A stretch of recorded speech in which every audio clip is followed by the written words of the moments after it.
Hi అండి. ఈరోజు మన కథ విధి నిర్వహణ. రామశాస్త్రి నగరంలో పేరున్న వైద్యుడు. ఆ నగరం ఒక నది ఒడ్డున ఉన్నది. నదికి పుష్కరాలు వచ్చిన సందర్భంగా ఒక సాయంకాలం రామశాస్త్రి చిన్ననాటి స్నేహితులు శ్రీహరి, విటలు ఆయన ఇంటికి వచ్చారు. శ్రీహరి బడి నడిపే పంతులు, విటలు ఒక చిన్న గ్రామంలో న్యాయాధికారి. రామశాస్త్రి తన మిత్రులను ఊళ్ళో ఉన్న దేవాలయాలన్నిటికీ తిప్పి చీకటి పడే వేళకు ఇంటికి తెచ్చి తన స్నేహితులకు కూడా వంట చేయమని తన భార్యకు చెప్పి ముందు గదిలోకి వచ్చి కూర్చుని తన స్నేహితులతో కబుర్లు చెప్పసాగాడు. అతను తన విధిని నిర్వహించటంలో ఒకసారి అక్రమంగా ప్రవర్తించిన మాట తన స్నేహితులతో ఈ విధంగా చెప్పాడు. ఆ ఊళ్ళో ఒక గొప్ప ధనికుడు నెల నెల విందు చేసి దానికి గొప్పవాళ్లను మాత్రమే ఆహ్వానించేవాడు. ఒకసారి రామశాస్త్రికి కూడా ఆహ్వానం వచ్చింది. ఊళ్ళోని గొప్పవాళ్ల చిట్టాలో తన పేరు కూడా ఎక్కింది గదా అని ఊరి పెద్దల పరిచయం చేసుకుని తాను తన వృత్తిలో బాగా పైకి రావచ్చునని రామశాస్త్రి ఎంతో సంతోషించాడు. అతను ఉన్నంతలో మంచి బట్టలు కట్టుకుని విందుకు బయలుదేరబోతుండగా రామశాస్త్రి కాళ్ల మీద పడి, నా మొగుడి ప్రాణం నువ్వే కాపాడాలి, 10 మంది సంతానానికి దిక్కు ఆయన అకస్మాత్తుగా విరుచుకు పడిపోయాడు అని కళ్ళ నీళ్లతో దీనంగా వేడుకున్నది. రామశాస్త్రి మనసు విందు మీద ఉన్నది.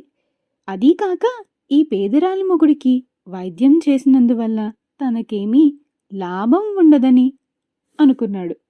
అందుకని అతను తొందర పని మీద వెళుతున్నాను అని వెళ్ళిపోయాడు.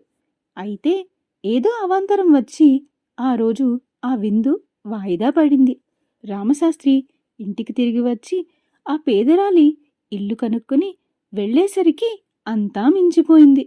సమయానికి చికిత్స జరగక ఆమె భర్త చనిపోయాడు. ఈ ఒక్క సందర్భంలో తప్పిస్తే నేను నా విధి నిర్వహణలో మరెన్నడూ పొరపాటు రానీయలేదు అన్నాడు రామశాస్త్రి. నీలాగే నేను కూడా ఒకసారి నా ధర్మాన్ని అతిక్రమించాను అంటూ బడిపంతులు శ్రీహరి ఇలా చెప్పాడు.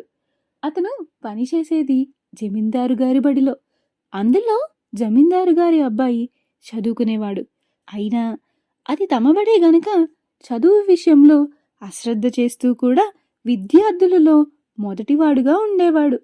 ఆ బడిలో ఒక రైతు కొడుకు చేరాడు. వాడు చాలా చురుకైనవాడు.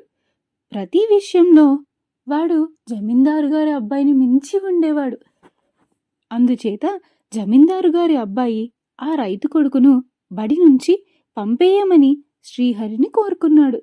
వాడు చెప్పినట్టు చేయకపోతే తన ఉద్యోగం ఎక్కడ ఊడిపోతుందోనని శ్రీహరి ఆ రైతు కొడుకును చెప్పని పాఠాలలో ప్రశ్నలు వేసి ఆ ప్రశ్నలకు సమాధానాలు చెప్పలేదని వాడి మీద ఇంత ఎత్తులేచి వాణ్ణి ఒకనాడు బడి నుంచి వెళ్ళగొట్టాడు. రైతుకు తన కొడుక్కు జరిగిన అన్యాయం గురించి తెలుసు. అయినా అతను జమీందారుకు భయపడి మెదలకుండా ఊరుకున్నాడు. ఆ విధంగా చదువుకుని ఎంతో పైకి రావాల్సిన రైతు కొడుకు తండ్రితో పాటు పొలం పనులు చేసుకోవాల్సి వచ్చింది. మీలాగే నేను కూడా ఒకసారి నా విధిని నిర్వర్తించలేకపోయాను అంటూ న్యాయాధికారి విటలు ఇలా చెప్పాడు. ఒకసారి అతని దగ్గరకు ఒక వివాదం వచ్చింది. ఒక పెద్ద వ్యాపారి తన జాగాలో పెద్ద భవంతి కట్టుకున్నాడు. అతని స్థలాన్ని ఆనుకుని ఒక కాపు స్థలము, గుడిసె ఉన్నాయి. ఎంతగా అడిగినా కాపు ఆ స్థలాన్ని వ్యాపారికి అమ్మలేదు.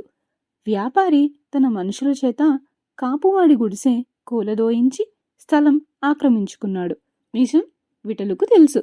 కాని అతని చెల్లెలని వ్యాపారి కొడుక్కు ఇచ్చి పెళ్లి చేసేందుకు మాటలు జరుగుతున్నాయి.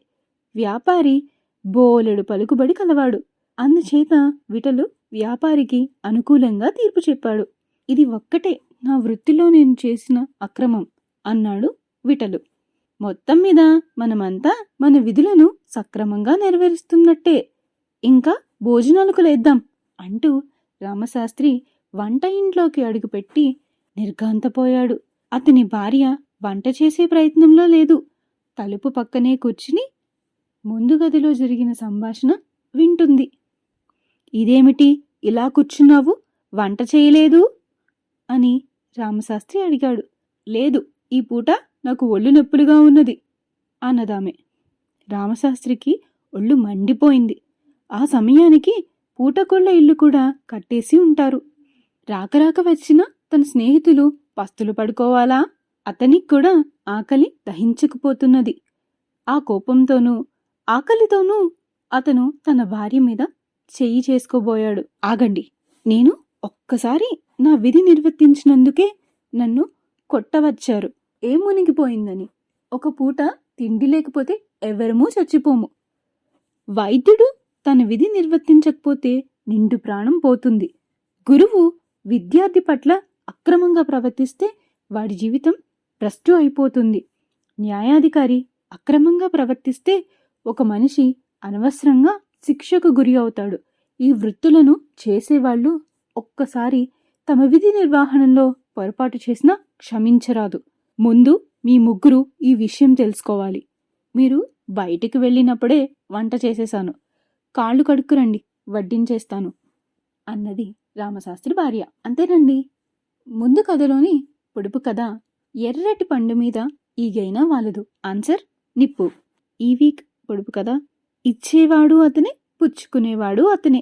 ఆన్సర్ తెలిస్తే కింద కామెంట్స్లో మెన్షన్ చేయండి. కరెక్ట్ ఆన్సర్ కోసం నెక్స్ట్ వీక్ వరకు వెయిట్ చేయండి. Thank you. Please like, share and subscribe.